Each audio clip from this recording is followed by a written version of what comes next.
ವಿಚಾರದಲ್ಲಿ ಸಿದ್ದರಾಮಯ್ಯ ಅವರ ಈ ಹೇಳಿಕೆ ತಿಳಿಯಾಗಿದ್ದಂತಹ ನೀರನ್ನ ಕದಡುವಂತೆ ಮಾಡಿರುವುದಂತೂ ಸುಳ್ಳಲ್ಲ. ಇದರ ನಡುವೆ ಇದು ಎರಡು ಗುಂಪು ಯಾವ್ಯಾವ ರೀತಿಯಾಗಿ ತೆಗೆದುಕೊಳ್ಳುತ್ತೆ ಅನ್ನುವಂಥದ್ದು ಬಹಳ ಕುತೂಹಲ ಮೂಡಿಸ್ತಾ ಇದೆ. ಮತ್ತೆ ಚರ್ಚೆಯನ್ನು ಮುಂದುವರಿಸ್ತಾ ಹೋಗೋಣ. ರಿಯಾಜ್ ಅಹಮದ್ ಅವರೇ, ಪ್ರಶ್ನೆ ಇಷ್ಟೇ, ಬೇರೆ ಎಲ್ಲೂ ಕೂಡ ಹಿಜಾಬ್ ಎಲ್ಲೂ ಬ್ಯಾನ್ ಆಗಿರಲಿಲ್ಲ. ಸ್ಕೂಲ್ ಆವರಣದ ಒಳಗೆ ಮಾತ್ರ ಪಾಠ ಕೇಳೋ ಸಂದರ್ಭದಲ್ಲಿ ತೆಗೆದಿಡಿ, ಸಮವಸ್ತ್ರವನ್ನು ಸಮವಸ್ತ್ರವಾಗಿ ಬಳಸ್ಕೊಳ್ಳಿ ಅನ್ನುವಂತಹ ಮಾತು ಬಂದಿದ್ದಷ್ಟೇ. ಈ ಹಿನ್ನೆಲೆಯಲ್ಲಿ ಶಾಲಾ ಮಕ್ಕಳನ್ನ ವಿಭಜಿಸೋ ಕೆಲಸ ಈ ಸಿದ್ದರಾಮಯ್ಯ ಅವರ ಹೇಳಿಕೆಯಿಂದ ಆಗ್ತಿದೆ ಅಂತ ಅನ್ನಿಸ್ತಿಲ್ವಾ ನಿಮ್ಗೆ?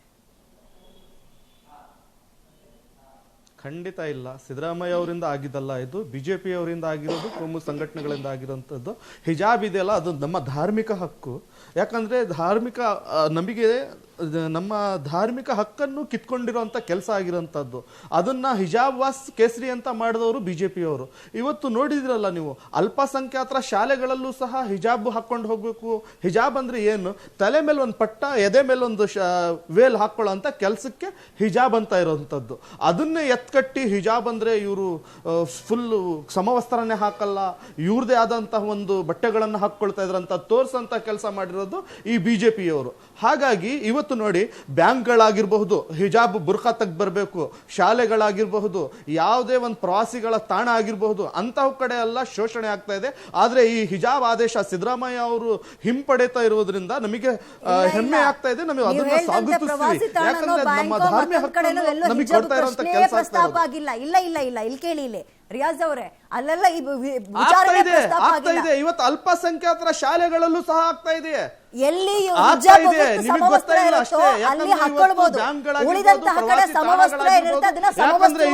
ಕೋಮುವಾದಿಗಳು ಎಲ್ಲಾ ಕಡೆ ಇದಾವೆ, ಎಲ್ಲಾ ಕಡೆನೂ ಇದಾವೆ. ಈ ಕೋಮುವಾದಿಗಳಿಂದ ನಮಗೆ ತೊಂದರೆ ಆಗ್ತಾ ಇದೆ. ಅದಕ್ಕೆ ಸಿದ್ದರಾಮಯ್ಯ ಅವರ ಗಮನಕ್ಕೆ ತಂದಿದ್ದಾರೆ. ಅದಕ್ಕೋಸ್ಕರ ನಾವು ಕೇಳ್ತಾ ಇದೀವಿ. ಅದು ಹೆಮ್ಮೆಯ ಹಿಂದೂ ಅಂತ ಹೇಳ್ಬಹುದು ಸಿದ್ದರಾಮಯ್ಯ ಅವರಿಗೆ. ಯಾಕಂದ್ರೆ ಇನ್ನೊಂದು ಧರ್ಮದವರನ್ನ ಗೌರವಿಸುವಂತ ಕೆಲಸ ಮಾಡ್ತಾ ಇರೋಂಥದ್ದು ಸಿದ್ದರಾಮಯ್ಯ ಅವರು. ನಿಮ್ಗೊಂದು ಇಲ್ಲ, ನಾನು ಮೊನ್ನೆ ನೋಡ್ತಾ ಇರ್ಬೇಕಾದ್ರೆ ಒಂದು ಏರ್ಲೈನ್ಸ್ ಅಲ್ಲಿ ಹೇಳ್ತಾರೆ, ಯೂನಿಫಾರ್ಮ್ ಹಿಂಗೆ ಇರಬೇಕು ಅಂತ. ಒಂದು ಸಾಕ್ಸ್ ಹಾಕಿದ್ರೆ ಅಲ್ಲಿ ಯಾವುದೇ ಬ್ರಾಂಡ್ ನೇಮ್ ಬರಿಬಾರ್ದು, ಟೈ ಹಾಕಿದ್ರೆ ಟೈ ಪಿನ್ ಅಲ್ಲಿ ಯಾವುದೇ ಮಾರ್ಕ್ ಇರಬಾರ್ದು. ಅಂದ್ರೆ ಒಂದೊಂದು ಯೂನಿಫಾರ್ಮ್ ಅಂದ್ರೆ ಹಿಂಗೆ ಇರಬೇಕು ಅಂತ ಒಂದು ಕಟ್ಟುನಿಟ್ಟಿದೆ. ಅದನ್ನ ಸ್ಕೂಲ್ಗಳಲ್ಲಿ ಪಾಲನೆ ಮಾಡಿ ಅಂತ ಹೇಳೋದೇ ತಪ್ಪ ಹಂಗಾರೆ ನಿಮ್ ಪ್ರಕಾರ? ಸಮವಸ್ತ್ರವನ್ನ ಸಮವಸ್ತ್ರವಾಗಿ ಒಂದು 5 ರಿಂದ 6 ಗಂಟೆ ಕ್ಲಾಸ್ಗಳಿಗೆ ಪಾಠ ಕೇಳ್ಕೊಂಡು ಹೊರಗೋಗಿ ಆಮೇಲೆ ನಿಮ್ಮ ಇಷ್ಟ. ಯಾವುದೇ ಮುಸಲ್ಮಾನರು ಸಂಪ್ರದಾಯದ ಪ್ರಕಾರ ಹಸಿರು ಬಟ್ಟೆ ಹಾಕೊಂಡು ಬರ್ತಾ ಇಲ್ಲ ಸರ್. ಸಂಪ್ರದಾಯ ಧರ್ಮವನ್ನೆಲ್ಲ ಹೊರಗಿಟ್ಟು ತಲೆ ಮೇಲೆ ವೇಲ್ ಹಾಕೊಳ್ಳಂಗಿಲ್ಲ. ಇದೇ ಇವರು ಕುಮಾರಸ್ವಾಮಿ ಅವರು ಏನಂದ್ರು, ಜೆಡಿಎಸ್ ಅಲ್ಲಿ ಇರ್ಬೇಕಾದ್ರೆ ಇನ್ನು ಮೈತ್ರಿ ಆಗಿರ್ಲಿಲ್ಲ, ಅದೇ ಸಮವಸ್ತ್ರ, ಶಾಲೆಯ ಸಮವಸ್ತ್ರನೇ ವೇಲ್ ತಲೆ ಮೇಲೆ ಹಾಕೊಳ್ತಾರೆ, ಅದಕ್ಕೆ ಹಿಜಾಬ್ ಅಂತೀವಿ.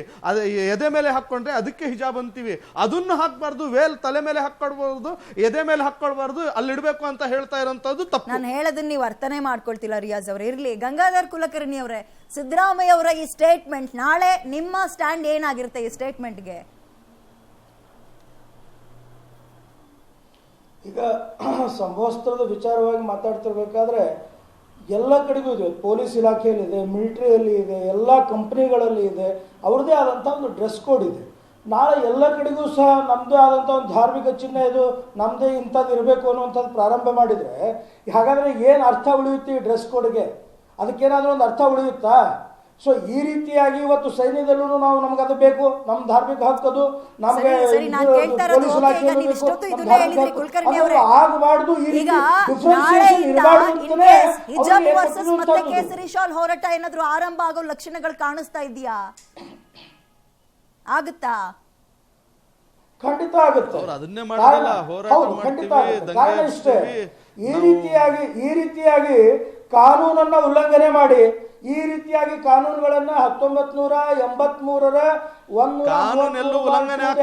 ವಿರೋಧ ಮಾಡಿ ಏನಾದರೂ ಸರ್ಕಾರಿ ಶಾಲೆಗಳಲ್ಲಿ ನಡೆದ್ರೆ ಖಂಡಿತವಾಗಿ ವಿರೋಧ ಮಾಡಬೇಕಾಗುತ್ತೆ. ಇದು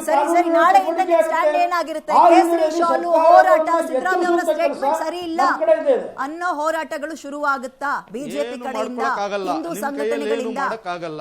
ಕುಲಕರ್ಣಿ, ಈಗ ಆಲ್ರೆಡಿ ಎಲ್ಲರಿಗೂ ಸಹ ಇದ್ರ ಬಗ್ಗೆ ಅವೇರ್ನೆಸ್ ಇದೆ. ನಾಳಿನ ದಿವಸದಿಂದ, ಸೋಮವಾರದಿಂದ ಖಂಡಿತವಾಗಿಯೂ ಸಹ ಇದನ್ನೇನಾದರೂ ಆದೇಶ, ಈಗಾಗಲೇ ಇವರು ಹೇಳಿದ್ರು ಶಿಕ್ಷಣ ಸಚಿವರು, ಅವ್ರಿಗೆ ಮಾಹಿತಿ ಇಲ್ಲ ಇನ್ನು, ಆಗಲೇ ಇವರು ಆಲ್ರೆಡಿ CM ಅವ್ರು ಹೇಳಿಬಿಟ್ಟಿದ್ದಾರೆ. ಸೊ ಹೀಗಾಗಿ ಕಾನೂನಿನ ತೊಡಕುಗಳು ಅದೇನಿದೆ ಅವರು ಏನು ನಿರ್ಣಯ ಮಾಡ್ತಾರೆ ನೋಡ್ಕೊಂಡು ತಕ್ಷಣದೊಳಗೆ ನಾವು ಪ್ರತಿಕ್ರಿಯೆಯನ್ನು ಮಾಡ್ತೀವಿ. ನಮ್ದು ಸಹ ಇದಕ್ಕೆ ಪರ್ಯಾಯವಾಗಿ ಹೋರಾಟವನ್ನು ನಾವು ಮಾಡೇ ಮಾಡ್ತೀವಿ. ಏನ್ ಮಾಡೋದು, ಅವರಿಗೆ ಶಾಖೆ ರೀತಿಯಲ್ಲಿ ಸಂದೇಶ ಕಳಿಸೋಂತ ಇನ್ನೂ ಟೆಕ್ನಾಲಜಿ ಡೆವಲಪ್ಮೆಂಟ್ ಆಗಿಲ್ಲ ಅವರಲ್ಲಿ. ನಿಮಗೆಲ್ಲ ಶಾಖೆಯಿಂದ ಸಂದೇಶ ಬರುತ್ತಲ್ಲ, ಕೋಟ್ಯಾಂತರ ಜನರಿಗೆ ಆತರ ಬರೋ ರೀತಿಯಲ್ಲಿ ಇನ್ನೂ ಅಡ್ವಾನ್ಸ್ ಅಪ್ಡೇಟ್ ಆಗಿಲ್ಲ ಅವರು. ತಾಲಿಬಾನಿಂದ ಬರುತ್ತಾ? ನಿಮ್ಗೆಲ್ಲ ತಾಲಿಬಾನಿಂದ ಬರುತ್ತೆ, ಗೊತ್ತಿದೆ, ಕುತ್ಕೊಳ್ಳಿ. ನಿಮ್ಗೆಲ್ಲ ತಾಲಿಬಾನಿಂದ ಬರುತ್ತಲ್ಲ ನಿಮಗೆ, ಬರುತ್ತಲ್ಲ ಶಾಖೆಯಿಂದ. ಆ ರೀತಿ ಧರ್ಮಗಳ ನಡುವೆ ಇದು ಯಾವ ರೀತಿಯಾಗಿ ಕಿಚ್ಚನ್ನ ಮತ್ತೆ ಹೊತ್ತಿಸಿ ಕದಡುವಂತಹ ಕೆಲಸ ಸಿದ್ದರಾಮಯ್ಯ ಅವ್ರ ಕಡೆಯಿಂದ ಆಗಿದ್ಯಾ ಅನ್ನೋ ಪ್ರಶ್ನೆ ಜೊತೆಗೆ ಎರಡೂ ಧರ್ಮಗಳು ಇದನ್ನ ಇನ್ನು ಮುಂದಕ್ಕೆ ಯಾವ ರೀತಿಯಾಗಿ ತಗೊಳುತ್ತೆ ಅನ್ನುವಂಥದ್ದು ಪ್ರಶ್ನೆ. ಧನ್ಯವಾದ ತಮ್ಮಿಬ್ಬರಿಗೂ ಕೂಡ. ಇದರ ಹಿಂದೆ ಮತ್ತೊಂದು ಪ್ರಶ್ನೆ, ಕಾನೂನಾತ್ಮಕವಾಗಿ ಸರ್ಕಾರಕ್ಕೆ ಈ ಒಂದು ಹಕ್ಕಿದ್ಯಾ? ಕೋರ್ಟ್ ಹಂತದಲ್ಲೇ ಇರುವಾಗ ಈ ರೀತಿಯಾಗಿ ವಾಪಸ್ ತಗೊಳ್ಳುವಂತಹ ಹಕ್ಕು ಸರ್ಕಾರಕ್ಕಿದ್ಯಾ ಅನ್ನುವ ಪ್ರಶ್ನೆ ಕೂಡ ಇದೆ.